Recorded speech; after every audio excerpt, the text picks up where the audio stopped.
नमस्कार माझ्या सोलर ग्राहकांना. मी माझ्या मागच्या व्हिडिओमध्ये 3 किलोवॅट ते 10 किलोवॅट या सोलर कन्झ्युमर बद्दल आणि त्यांच्या बदलांमध्ये झालेल्या धोरणाबद्दल माहिती दिली.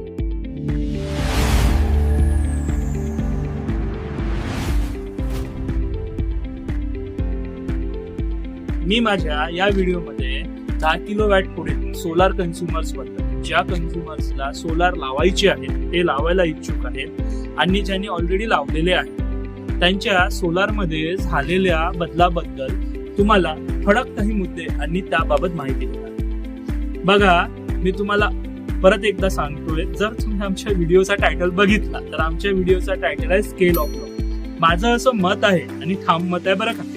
माझं मत असं आहे की प्रत्येक ग्राहकाला तो जो काही प्रोडक्ट आपल्या घरी आणत आहे त्याला त्याच्यामध्ये इक्वॅलिटी, ट्रान्सपरन्सी आणि त्याचा अचूक मनी बॅलन्स भेटला पाहिजे. म्हणजे त्याला माहिती पाहिजे त्याने घरी काय आणलेलं आहे आणि त्याचं अप्लिकेशन्स काय आहे.